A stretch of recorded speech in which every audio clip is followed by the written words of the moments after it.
Olá, bem-vindos ao podcast São Sebastião Vozes da História, um espaço onde compartilhamos memórias, saberes, histórias e identidades do nosso território. E se a memória de um povo é o seu maior tesouro, onde ela mora? No episódio de hoje, nós vamos descobrir por que proteger os arquivos é proteger também o nosso direito de lembrar, de acessar e de construir o futuro. E para conversar comigo, eu estou aqui com a Cristiane da Silva, que trabalha no Arquivo Histórico da Prefeitura, e com a Bianca Pereira, que trabalha no Arquivo Intermediário e Permanente. Boa tarde, meninas. Tudo bem? Boa tarde, Cris.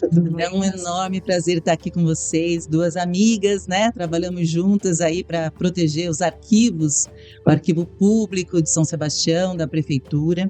E para começar, a gente sempre fala sobre arquivo como guardião de memória.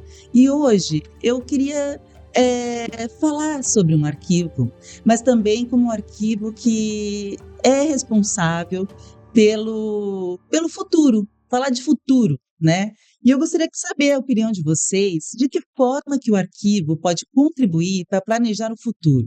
Quem começa? Posso começar? Olha, Dani, o arquivo ele é primordial, né? As informações contidas em um arquivo, seja ele público ou privado, ele é primordial para o futuro. Eu vou dar um exemplo de um arquivo, né? E o quanto a preservação do que a gente tem num arquivo público impacta o futuro. Um exemplo, a Prefeitura, né, de São Sebastião precisa resgatar um processo de aprovação de uma planta residencial. E esse processo, essa planta, esse documento, ele é de 1940.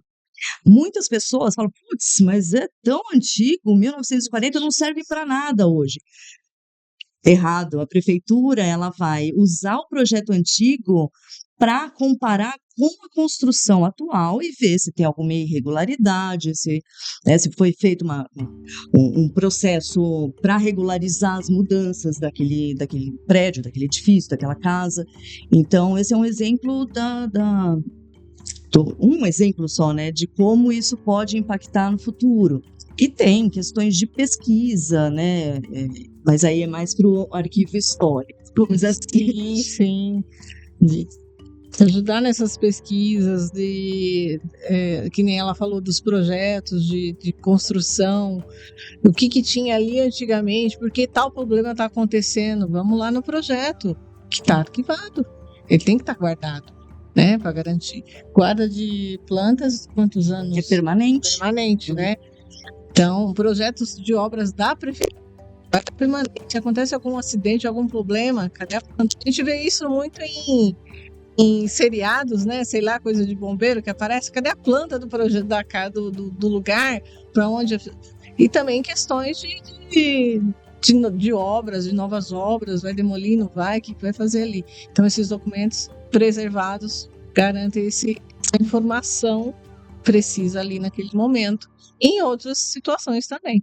Pois é, conhece o passado, erra menos, né, gente? Erra menos. Erra menos. E também evita, eu acho, em curtas distâncias.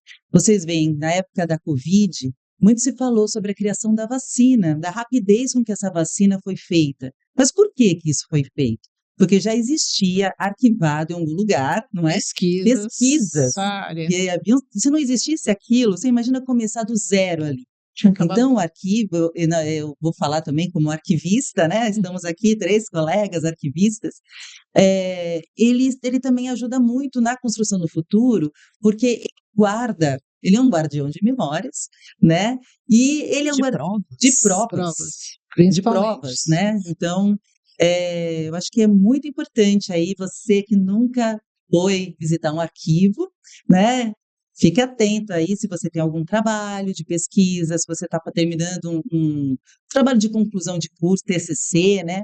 Então, o arquivo é muito procurado também por essas pessoas, né? Eu lembrei de um exemplo agora recente, a abertura dos arquivos da ditadura, né? Pois é, nossa, fantástica. Né? Se isso tivesse se perdido ou escondido ou né? Uhum. A gente não saberia o que de fato aconteceu nesse Quantas período tão triste. informações. Então, a abertura dos arquivos da ditadura é um exemplo também. É verdade. Quanto tempo demorou, né, para a gente ter acesso Uhum. a esse arquivo, né? É.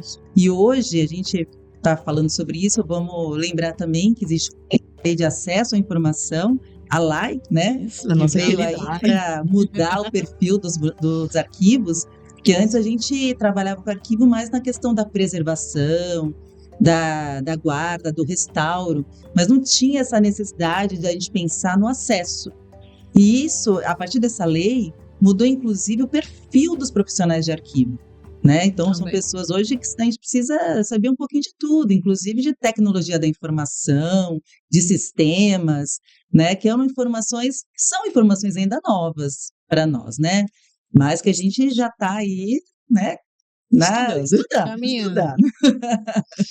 E eu gostaria de saber, assim, pedir para vocês explicarem, porque eu, no comecinho desse podcast, falei que a Cris trabalhava com arquivo histórico e a Bianca com arquivo permanente, né, e intermediário.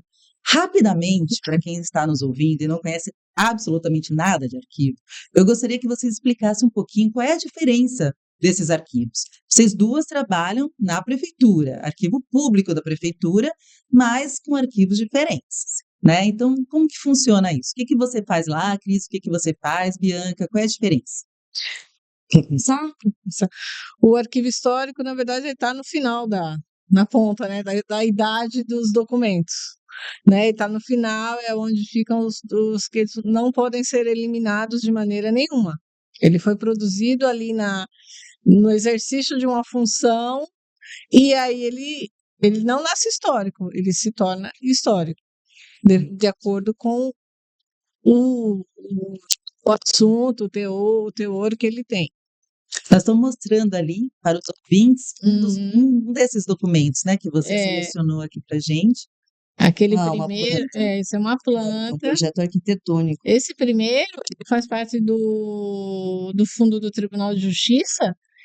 Ele é um processo, é uma folha de um processo, não, eu não sei o assunto, mas é um processo que era natural no fórum se abrir esses processos manuscritos, né? A gente vê também essa mudança nos formulários, no jeito de escrever. Tudo isso a gente tem arquivado lá no arquivo histórico. E ele nasceu para atender uma demanda. A pessoa tinha um problema e ela foi lá abrir um processo. E é essa folha que a gente E nós estamos falando aí do século de XIX. 1800 e pouco, 1870, 1890, até antes até. Tem algumas coisas assim mais antigas lá no arquivo. Esse projeto é de 1940. Se não me Esses engano. são do início do século, né? Ele está Esses guardado com projetos você. são Ainda, mas a intenção é fazer o Transferir. recolhimento, né? Uhum, Ter um recolhimento histórico. para o arquivo histórico. Eu vou falar Uhum. do corrente e do intermediário. É. Então, o que a gente tem? É uma nomenclatura de idades. Então, o documento ele nasce e ele vira, depois que é finalizado o que ele precisava, né? O cumprimento da sua função, ele fica num arquivo corrente. O arquivo corrente ele está perto das secretarias, vamos dizer assim, de quem o produziu ou de quem o acolheu, né, inicialmente. O intermediário é o que eu trabalho. Então, todo documento que já finalizou, né, o seu assunto, cumpriu a sua função, ele vai lá para o arquivo intermediário da prefeitura, onde ele aguarda o prazo de destinação final. E aí isso vai variar de acordo com o assunto, de acordo com o teor, e a gente tem uma tabela de temporalidade que diz o prazo de cada documento. Então, são duas destinações, ou elimina ou guarda permanentemente. Então, essa nomenclatura é para a gente entender aí o corrente, intermediário e permanente. Permanente vai sempre para Cris. Sempre por aqui. Olha, Sempre para E Cris. aquela coisa, Arquivo É o histórico. ciclo de vida desse documento, né? Isso. Então, é o ciclo. depois que ele cumpre a sua função administrativa, enfim, aí ele segue, então, primeiro para o intermediário, que é onde você vai fazer a análise e verificar de acordo com essa tabela, que é uma lei que é aprovada, né? É uma lei, não é uma coisa Inventada Já, é um ainda documento, uma lei, e essa lei ela determina o prazo de cada documento. E ali você faz essa triagem e o que é permanente, histórico, você encaminha para o arquivo, para a Casa do Patrimônio, para o Casa do arquivo Patrimônio. histórico, para a CRIS. Eu acho que ficou super, super claro, né? Esse Uhum. ciclo de vida desse documento. E aí eu queria saber, né, que vocês contassem um pouquinho aqui para os nossos ouvintes, quais são, ou qual é o documento mais antigo que vocês têm guardado lá no arquivo de vocês? A Cris ganha, com certeza. Bom, eu Cris ganha. tenho, o mais antigo que eu tenho é uma folha de um processo, ele veio no meio dos processos do TJ, do fundo do TJ, uma folha solta, acho que são 2, 3 folhas, né? Não tem capa do processo, não tem como identificar. Mas a gente lê claramente 1733. Uau, É 1700. parte de um processo em 1733. E você E já conseguiu ler, saber o que está escrito ali? Dá para fazer isso? dá É para ler possível? sim, a leitura é mais dificultosa, porque por mais antigo, mais difícil de ler. Dessas letras dessas manuscritos, né? Da paleografia é mais difícil de ler. Mas dá para entender o assunto, quem eram as partes do processo. É um processo de cobrança de dívida. Opa! É um Eu acho que já existia já isso, tinha. gente, né? Então, Cobrança de dívida. 33.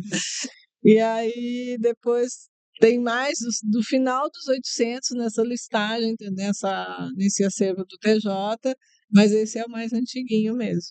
legal. Tá. Você, Bianca, qual é o documento mais antigo? 1937. É um projeto também, um projeto arquitetônico. Ahn, ele, ele é um processo misto. O que que é um processo misto? As folhas A4 desse processo, folha de sulfite, né, Uhum. foi eliminado. Isso não tenho data, gente, Nem não no tem microfilme nem, ainda não tá. não fala quando que ele foi. Que pena. Porque assim, os procedimentos de eliminação, eles são mais recentes, Uhum. né? Isso veio depois da Lei Nacional dos Arquivos de 1991. Então, antigamente a gente teve uma perda documental muito grande por não ter uma legislação robusta que, né, ainda que tivesse na Constituição Federal, né, como preservação do patrimônio documental brasileiro, mas os municípios e os estados eles tinham que regulamentar, né?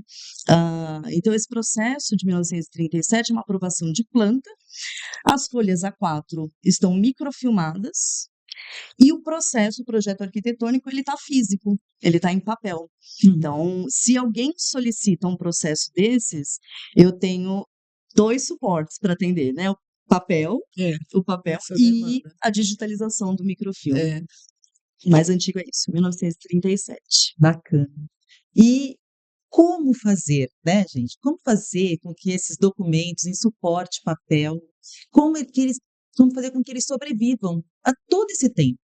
Então, acho que essa pergunta, eu estou fazendo essa pergunta para Uhum. vocês, porque eu acho que os nossos ouvintes também têm essa curiosidade.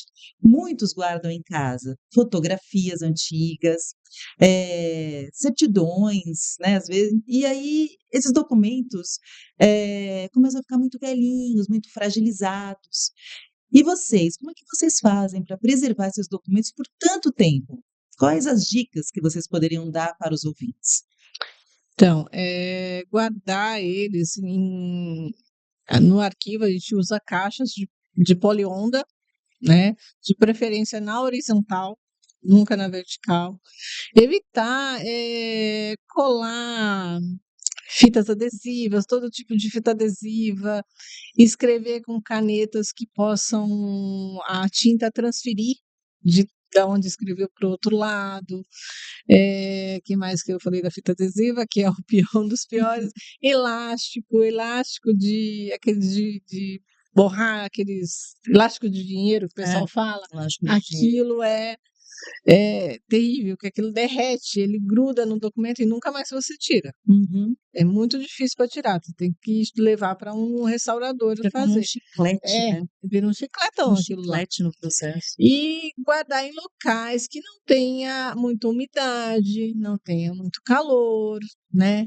No manuseio, procurar estar com as mãos limpas. Isso tudo a gente tem esse cuidado lá no arquivo e a pessoa pode ter também na casa dela. de guardar, identificar, para não ter, eu preciso da certidão, cadê a certidão? Nunca mais que acha, né? Porque tá lá no guarda-roupa, lá em cima do guarda-roupa, lá não sei aonde. Então, guardar num lugar legal, uma pasta identificada, identificação, a gente, né? Tem que estar tudo identificado, senão Organização. organização, certinho, porque senão se perde mesmo, infelizmente acaba se perdendo. Cuidado com o cupim também, né? Pois é, É. no litoral tem Insetos. muito, né? É, Cupim, cuidado. de solo, inclusive, É. né? Ai, Eles comem até a estrutura da casa, imagina os imagina esse papéis. papel, que fofinho. Papel é uma delícia. Papel Delicioso. é uma delícia. Tem um outro fator para ajudar na conservação, que é a desmetalização, né, do Sim, é documento. verdade. Então a gente fica grampeando papel, grampeando, Uhum. e aquilo ao longo dos anos vai enferrujando por conta da umidade, né, do ar. Então sempre desmetalizar tudo que a gente manda para o arquivo histórico, vai tudo desmetalizado e já vai nessas caixas de polipropileno, né, o material Oleondas. polionda, né? A gente fala. E da cor branca. A gente sempre usa cor branca para o arquivo histórico por conta de você enxergar se a caixa está limpa, está suja, de não ter transferência da tinta do papel para a caixa, né? Da tinta da caixa para o papel, aliás, né? Porque eu vejo lá no nosso, tem caixa branca, preta, azul, verde e vermelha. Isso ao longo dos anos, essa tinta, se o local não tiver uma temperatura adequada, uma umidade, aquilo vai passar para o papel, né? Vai ao longo dos anos passando. Então, são esses cuidados aí que a gente tem que ter. Gente, quanta dica maravilhosa, né? Que vocês acabaram de dar aqui. Então, vamos só repassando aqui. Então, a questão da higienização, retirar Sim, fita elástica, todo tipo de metal, né, dos papéis, tá. armazenar em um local adequado, que esse papel não vai ficar sambando lá dentro, né? Uhum. No arquivo que eu trabalhava, a gente fazia a alma da caixa, que é aquela caixa que, no caso, lá eram aquelas caixas na verticais, que eu acho que a maioria das pessoas tem acesso, compra, e só que às vezes você coloca um documento naquela caixa, o que acontece? O documento ele dobra. Uhum. Então, a gente fazia colocava esse Um documento sanduíche, um né? sanduíche É. entre dois pedaços de plástico, que era até assim, caixas Caixa mesmo, que mesmo. já estavam Já fiz velhas, muito a gente disso. rasgava, ela colocava esse documento entre duas e colocava dentro, para pegar um sanduichinho Uhum. durinho lá. Fiz muito disso. A alma da caixa. A alma da Bonita, né? caixa, Né? Então, Isso é muito nova para mim. e cuidado É. com a umidade, com a iluminação, que Bater sol, também nem altera a pensar. coloração do papel, né? Manter distante do sol. Muita gente pensa assim, tá cheirando tão forte, vou colocar no sol para arejar. Não põe no sol. Não é para colocar no sol, gente. O sol danifica muito o papel, ele Danifica as esmaece. fibras, né? É. E então, assim, são dicas maravilhosas. Eu acho que as pessoas podem. Inclusive, eu estava vendo uma dica muito legal para quem tem livros. Eu, por exemplo, adoro livros. Quem me conhece sabe. Eu tenho estantes cheias de livros. Só que, com o tempo, esses livros começam a ficar também as folhas amareladas, né, manchas nos papéis. Então, se é o seu caso, se você tem aí na sua casa uma biblioteca, não precisa ficar desesperado, pensando, oxe, agora eu vou ter que limpar todos os meus livros. Não. Uma dica ótima que eu vi é você pegar um papel sulfite e colocar em cima, assim, dos livros. Porque o que causa esses danos é o quê? É a poeira, A né? luz Misturada forte. depois com a umidade. Então, se você colocar essa folha de papel, o sulfite não deixar, a poeira vai cair na folha e você vai de tempos em tempos trocando essa folha, né? Não precisa ficar desesperado, pensando que tem que limpar, já pensou? Com um pincelzinho, como a gente faz lá no arquivo, né? Então, ali, Essa livro a constante livro, também, constante, todo mês vai lá dar uma olhadinha, não esquece lá na estante, sempre tá olhando, sempre tá mexendo, limpando, porque os insetos eles causam danos às vezes irreversíveis. as traças, Traça, cupim, broca. nós falamos, né? Em Broca. papel a gente vê muita broca, né? E a broca nada mais é que aquela mariposinha que você vê voando pela sua casa, é uma broca. Já foi uma broca que comeu um papelzinho. Sabe o que eu ia falar exatamente, agora eu falo exatamente a respeito disso. Se vocês, né, já enfrentaram alguma situação de tensa, assim, de Já, colocar em risco, né, o acervo de vocês, já. e como que vocês agiram para que isso não acontecesse? Sim. Já, Quem começa? Já, já, já. já. Eu tive um episódio alguns anos atrás que o arquivo histórico, hoje ele está numa casa própria, mas já habitou várias outras casas. Nós tivemos um problema que foram instalar a internet no telhado, passar a fiação pelo telhado, quebraram um monte de telha. Era janeiro para fevereiro, aquelas chuvas torrenciais, e aí começou a pingar dentro do acervo. Imagina. Meu Deus. Foi difícil, foi difícil. Corre atrás de lona para cobrir e, e ver o que molhou, botar para secar, mó cuidado.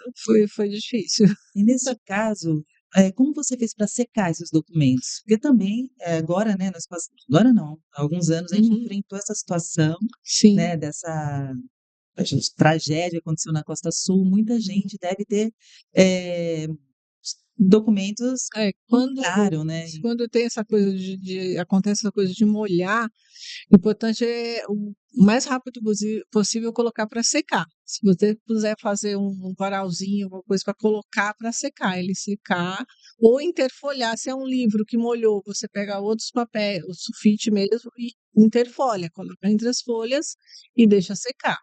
E sempre no vento, nada era muito. Nada, vou pular no forno, não. Não. Sempre com vento, que para ele secar naturalmente. Aí depois você vai ver se consegue, se a folha enrugar, você colocar numa prensa, colocar outra coisa pesada em cima, tomar cuidado. Sempre colocar papel com papel para ele secar.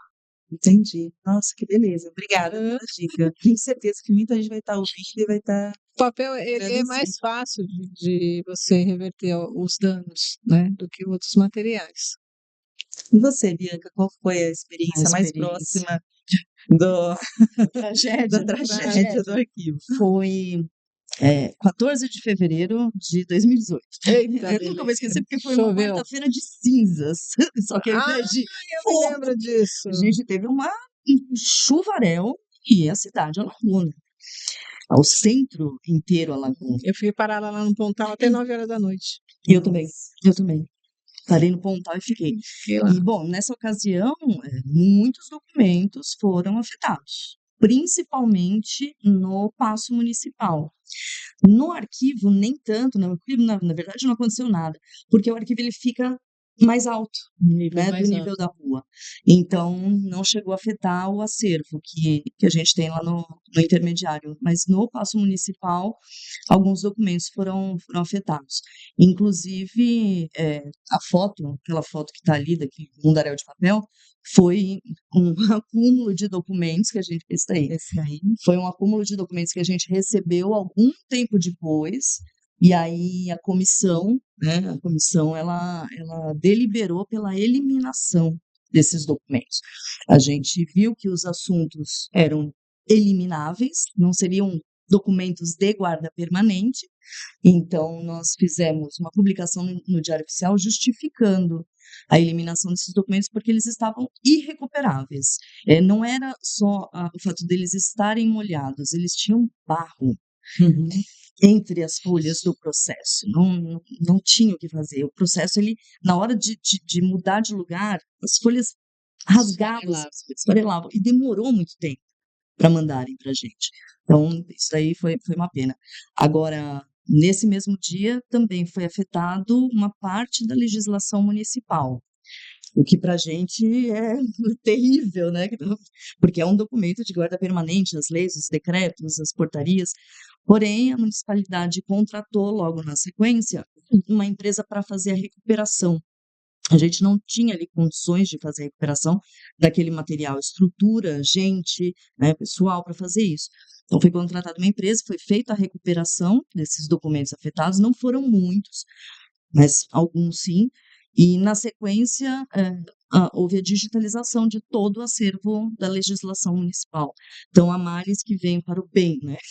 Há males que vêm para o bem. Porque antes esse acervo da legislação não estava digitalizado. Agora você tocou também num assunto que vai ser o motivo da minha próxima pergunta, né? Nós, como os arquivistas contemporâneas, estamos aí tendo que lidar com um arquivo digital, né? E eu gostaria de ouvir a opinião de vocês sobre isso. Quais são os desafios que vocês enfrentam hoje para arquivar um documento digital? Confesso que eu não estou muito confortável Não.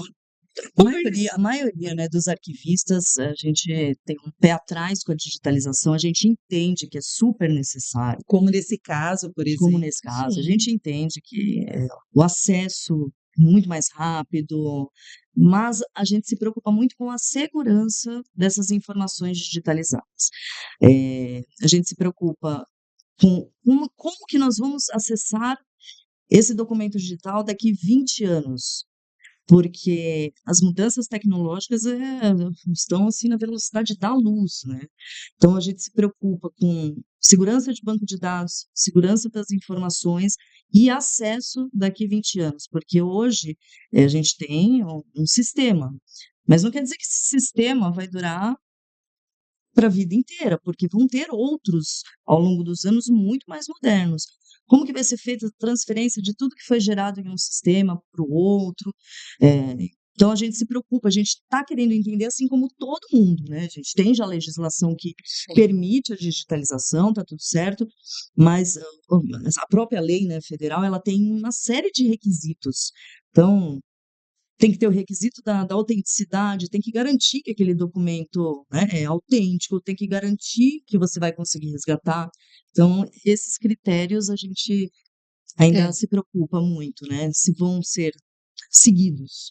Até porque alguns suportes, né, nós estamos passando ali um microfilme, por exemplo. Os mais jovens, né, talvez não conheçam o microfilme, mas é um suporte ainda utilizado, muito utilizado E E muito ace- seguro. muito aceito seguro. pela justiça em É. casos de processos, ele é aceito. De prova, né? Como prova. Apesar que o desde digital hoje já está. já né, tá. Mas desde que tenha aqueles critérios, porque se de não autenticidade. atingir, Mas, por exemplo, hoje você ter uma leitora de microfilme, né, é uma coisa, acho que órgãos públicos, arquivos, né, aí tem aí um exemplo, olha como ela é grandona, né, até o Márcio aqui, o nosso editor, estava comentando, caramba, olha só, tal, que equipamento mais Esse é moderno. robusto, né, então ter isso em casa hoje, né, sei lá, acho que só um estudioso, uma pessoa, um pesquisador, né, então é bem complicado. E então entrou em desuso, né? Sim. As pessoas começaram a utilizar outro tipo de formatos para arquivar documentos digitais. Muitos também em desuso. Temos o pendrive, que hoje disquetes, DVDs, né? Então esses suportes eles vão mudando, vão se transformando. E aí tem muita gente, eu sei que você está em casa também, pode ser o seu caso, que pegou aqueles álbuns de família, digitalizou e salvou num pendrive, né? Salvou num CD, né? Filmes, álbuns. E agora, né? Como assistir, o que fazer, né? Então tem empresas que são contratadas para fazer para converter para uma mídia para nuvem, para outros tipos de mídias, né? Para HD externo. Mas nós que trabalhamos em arquivo, nós lidamos com uma quantidade muito grande de documentos. Então, tudo isso, o como fazer tem que ser muito bem pensado, né? Porque o papel, como nós estamos bem colocando aqui, ele sobrevive há muito tempo e é acessível, né? Então, a Cris tem lá documentos de 1733, que está acessível, está legível. E como será? Será que daqui a, sei lá, 200 anos, esses documentos que nós estamos armazenando nas mídias atuais, eles também vão estar acessíveis? Então, acho que hoje é a nossa interrogação, né? A grande interrogação. Né? Então, hoje, assim, eu vou falar estou entrevistando, mas também vou contar um pouquinho da minha experiência, né? Porque eu também sou arquivista. O que os especialistas estão indicando, porque também é uma pergunta que está sendo feita em todos os arquivos, estudiosos, pessoas estão se debruçando em cima desse assunto. E enquanto a gente não encontra assim uma fórmula única, é a gente estar armazenando esses documentos digitais em mais de um suporte. Então, armazenar dentro do seu computador, dentro da sua casa, se você tem um HD externo, salva dentro do HD externo E o guarde e o bem. guarde bem. Se você tem um drive, né, dentro de por exemplo, do Google, né, o que a gente usa lá no arquivo, Uhum. também dá para armazenar, né, nessa nuvem. Que a nuvem, então não estava armazenando na nuvem, só que no nosso caso é muita coisa e se torna uma coisa cara, né? Então não é tão simples como quem tem alguns documentos em casa e quer guardar num drive, né? Sim. Então, realmente, meninas, o É. documento digital está sendo um grande desafio para O todos, né? digital ajudou muito no acesso, que nem hoje eu consigo atender uma pessoa que está lá na Europa, faz de conta, né? A pessoa precisa de um documento, eu digitalizo e encaminho para ela, ela pode fazer o trabalho dela, concluir a tese dela, né? Mas tem esse outro lado também. É verdade. Por isso que é importante, né, Cris? Por exemplo, lá no arquivo histórico, por mais que a gente digitalize um documento, a gente jamais, em hipótese alguma, elimina o documento em papel, Sim. né? Ele E ajuda também na conservação, né? Que você não vai ficar manuseando direto, o né? digital tem essa Tem vantagem, essa né? vantagem. Mas, por outro lado, os que nascem digitais é que são a nossa preocupação hoje em dia, né? Isso, os nato digitais. Nato É, digital. então. Isso. É. Documento que já nasce eletrônico. Bom, boa sorte para nós. Para os jovens. É. E aí, Bianca, né? Estamos falando aqui sobre. Você comentou sobre a comissão de avaliação de documentos, que naquela ocasião em que aconteceu essa enchente aqui no centro da cidade, vocês publicaram, né, no Diário Oficial, dando ciência de que aqueles documentos teriam que ser eliminados. E eu gostaria que você falasse um pouco sobre isso, porque eliminar ou suprimir documentos públicos é um crime, né? É crime. É crime previsto no Código Penal. Porque nós entendemos que não tem por que sumir com um documento. Se sumiu com um documento é porque querem, né, Omitir informação. omitir informação, não querem que alguém descubra alguma coisa. Então, o documento público ele não pode ser eliminado, salvo se cumprido o prazo de guarda. Aí sim, mas isso disposto na tabela de temporalidade não é simplesmente jogar fora, né, o documento. É todo um trabalho de avaliação que demora, às vezes, anos para se eliminar lotes de documentos, né? Após a avaliação, faz-se toda essa separação e o rito burocrático, né, que é a publicação do edital dando ciência que documentos serão eliminados. Então, essa é a prova, né, o edital de eliminação, ele é a prova de que foi tudo feito conforme as regras. Inclusive, o edital de eliminação é um documento de guarda permanente. Sim. Né? Agora, tem casos que a gente ouve falar que os documentos foram eliminados por desconhecimento e deve acontecer muito por aí. Deve acontecer muito, porque municípios pequenos ainda estão engatinhando, né, na política de arquivos, né? Precisa instruir, a gente tem o Arquivo do Estado que instrui bastante os municípios, mas ao longo dos anos muitos documentos foram eliminados e foi só por falta de conhecimento do que fazer mesmo, porque os espaços físicos eles ficam abarrotados, né? Se você não faz esse trabalho de avaliação. Então, eliminação é crime. A eliminação ela é necessária, Sim. né, para manter a organização, para que as pessoas possam localizar facilmente aqueles documentos que são realmente importantes, mas tem que ser feito com muito critério, com muito cuidado, para também não estar destruindo, né, documentos, provas que servem como provas e também como memória, né, memória de Memória, principalmente. Então, tem pessoas em casa, eu tenho certeza, que acumulam muitos documentos, muitas contas de luz, muitas contas de condomínio, e ficam com medo, às vezes, principalmente aqueles que não moram em casa própria, são casas alugadas, né? Então, gente, se é o seu caso, você pode entrar na internet, vai lá no Google, né? E coloca lá quanto tempo eu devo guardar a minha conta de luz. Quanto tempo, né? Quanto vai ser necessário, para que você não fique aí criando um arquivo imenso, né? Sem necessidade. Nós que trabalhamos em arquivo público, nós temos aqui a nossa Bíblia, né? Que é a nossa tabela de temporalidade, né? Que já diz tudo isso. Mas não é o seu caso, mas você tem onde recorrer. Então, se você tem dúvidas sobre eliminação de documentos, procura na internet que você vai encontrar esses prazos lá. E agora, Cris, Diga. eu gostaria de saber se as pessoas, por exemplo, eu tenho um pai, tenho meu pai lá em casa que foi uma pessoa pública, Uhum. né? Ele foi Sim. vereador aqui em São Uhum. Sebastião, mas tem muitas pessoas que não tiveram cargos públicos, mas são personalidades importantes da nossa cultura. Então, pescadores, fandangueiros, deixa eu ver, jornalistas, Sim. enfim, tiveram Qualquer um. profissões que não são Uhum. profissões ligadas a funções públicas, Sim. políticas, que eu quero Aham. dizer.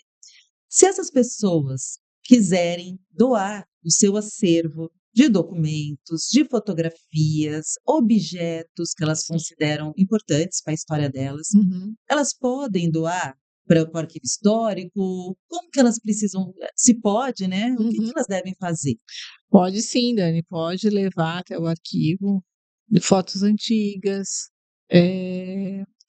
objetos que sejam de produção, tipo uma cerâmica que foi produzida por Dona Adélia Barsotti, a gente aceita. A gente vai avaliar, né? Ou se a pessoa não quiser, eu quero doar, mas eu quero ter ainda, né? Eu posso digitalizar, passo digital para ela, ou ela fica com o original e eu fico com o digital. A gente tem essa opção, mas pode sim, pode levar para a gente documentos, relatos, livros. Pode mandar sim, que é bem aceito. Ai, que bom. A Casa do Patrimônio fica na Avenida Altinarantes. Tinarantes, número 6, ao lado da Praça do Leão, atrás da Câmara e Cadeia. Então, tá vendo? Se você é o seu caso, se você tem aí documentos que você gostaria de preservar, mas você acha que você não tem espaço na sua casa, ou na sua casa não tem um local ideal, né? Você pode estar transferindo, né? Levando lá para a Casa do Patrimônio.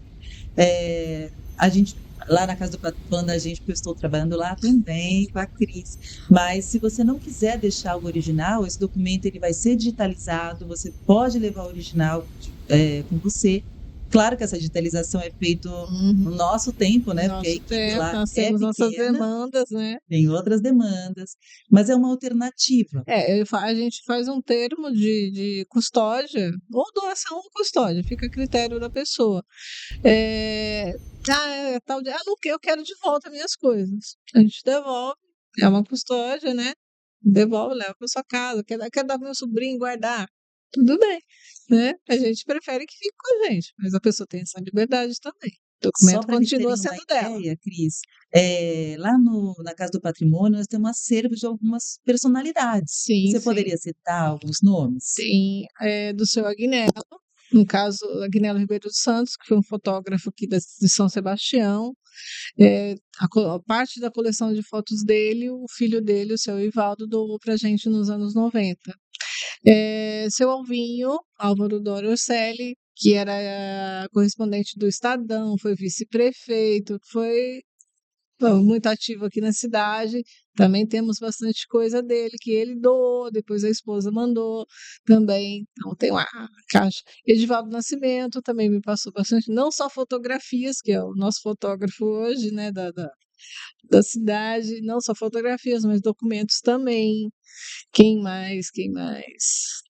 Assim, Tem a tem família Lobo Viana, que eu Lobo já Viana vi. também mandou, tem uma caixa grande de fotos da família, não só coisas de São Sebastião, mas da família também, fotos, livros. Assim, Tem muita coisa, muita gente muita gente que que confia, né? Confiou o confia seu em acervo lá, deixar. né, na Casa do Patrimônio. E hoje a casa tá perfeita para receber esses documentos, Graças né? a Deus Forma de temos uma estrutura, de equipe, tá incrível. E para finalizarmos a nossa entrevista, eu gostaria de saber de vocês, arquivistas, qual é a palavra, a frase que mais irrita vocês que trabalham em arquivos? Vamos combinar aqui para você que está em casa não falar com um arquivista. Jamais, tá bom, gente? Ai, e aí o chefe chega assim, manda aquela caixa para o arquivo morto. Morto, morto, arquivo morto. Morto da se o arquivo é prefeitura. morto, o que será de nós? Quem somos nós A dentro gente desse trabalha no arquivo? cemitério, né? Sério. Não, é O arquivo morto. nada contra quem trabalha em cemitério, né? Claro, com Cris Xavier certeza. que Que é o trabalha no trabalho arquivo mais dói ouvir Vai falar lá no disso. arquivo morto que deve estar lá. Tá lá, no arquivo Deve morto. estar no arquivo morto. É. Abominamos. Arquivo morto, não, Não nunca. existe, O ele é sempre arquivo, vivo. ele é um espaço de vida, ele é um espaço que, que guarda memórias, né? Então, é um espaço que, vixe, quem já foi em arquivo sabe o que eu estou falando, né? Ali tem tudo, entendeu? Tem tudo. E são histórias que ainda, tem tantas histórias ainda a serem descobertas, né? E também documentos, né? Ali Acesso à tem informação, né? Muita informação, informação. né? Então ali é um lugar assim de muita informação, é um espaço muito vivo, né? Então acho que eu também vou falar que eu também alguma coisa que mais me incomoda é falar que o arquivo é um arquivo morto, né? Porque Tá vendo? o arquivo ele só é morto quando as pessoas param de procurar, param de se interessar. E assim é para tudo, né? Então, quando a gente perde alguém, mesmo quando ele falece, essa pessoa ela não morre quando ela é lembrada, quando ela é trazida nas conversas, né? Ela morre quando ela deixa de ser lembrada, de ser procurada, de falarem sobre ela, né? Então, acho que o arquivo é isso também. Então, e se depender de nós, né? O nosso Continuar. arquivo vai continuar vivo aí por Bem muito tempo, né, meninas? Prestando Cada vez serviços mais para quem precisar, né? E prestando melhorando serviço cada para quem vez precisar. mais. É isso. Bom, eu gostaria muito de agradecer a presença de vocês aqui no podcast Vozes da História. Hoje não foi só um bate-papo, né? Hoje vocês deram aqui para a gente uma aula, né, de como preservar os documentos, de como organizar, né, e de amor pelo trabalho, né, pelo trabalho que vocês fazem, não, que também tenho certeza que inspirou muitas pessoas. Então, certeza. muito obrigada mesmo, foi um prazer receber vocês. É que eu agradeço. Obrigada, Dani. Eu posso falar um agradecimento especial? Eu queria deixar registrado aqui que antes de eu chegar no arquivo, em 2017, a gente teve dois servidores muito importantes no arquivo e que faziam tudo com muito, muito amor. Levi Borges e a Vera, uma senhora, todos os dois aposentados, mas eles foram, não tenho nem o que dizer, até emocionante, porque mesmo com todas as dificuldades, eles cuidavam daquele espaço com maior carinho, maior zelo, mesmo com falta de estrutura na época. Então, esses dois servidores valeram ouro. É bem colocado. É. Bom de recordar, né, É. aqueles que vieram antes, né? Sim. Nós não chegamos aqui assim, né? Não, E, inclusive, Levi demorou muito para se aposentar, Foi. porque ele já poderia ter se aposentado há e muito ele tempo. continua a trabalhar. Ele se aposentou em 2017 até chegar alguém que ele tivesse confiança para agora cumprir minha missão no É. arquivo. Aí ele se aposentou. Que lindo. Só é um guardião de memórias. Ele foi. Ele foi mesmo. E você, Cris? Gostaria de colocar mais alguma coisa? Aliás, a Cris está nessa situação do Levi, porque ela também já poderia Estou ter se dando tchau. aposentado. Já era para ter dado tchau, mas estou lá ainda. Não, agradecer, né, por esse espaço. Que nem eu trabalhei com o Levi. Eu fiquei 1 ano e meio no arquivo central. Eu saí do histórico e fui para o central. Fiquei 1 ano e meio. Foi tão bom para mim conhecer, sair da zona de conforto, conhecer outros espaços, né? Foi muito bom. Agradecer as outras pessoas, as equipes que o Arquivo Histórico teve, né? As meninas que começaram, a Inês, a Fernanda, que começaram esse trabalho lá nos anos 90, né? A Fernanda está com a gente até hoje. Agradecer a todas essas pessoas que estiveram nessa jornada aí de arquivos aí. Muito bom lembrar, muito bom. Já que nós estamos nessa pegada de agradecimento, eu também tenho que agradecer aqui, né, ao nosso super designer, editor Márcio, a Maria Fernanda também, que faz a produção desse podcast, que estamos com vinheta agora, né? Tem todo um Tá visual chique. novo. Isso deve-se aí ao trabalho deles. Muito obrigada, viu? E também todo o fato de a gente estar aqui, né? O som, sonoplastia, tudo isso aqui, as fotos que vão aparecendo. Então, sempre é um trabalho de equipe, né? E a gente tem que falar também dessas pessoas que às vezes não aparecem, né? Mas que fazem muita diferença na nossa Com vida. certeza. E, para encerrar, você que chegou até aqui, que gostou de ouvir o podcast Vozes da História, compartilha, curte, né? Fala sobre ele com as pessoas que gostam de história, de cultura, e nos acompanha aí nos próximos episódios. Até mais. Tchau!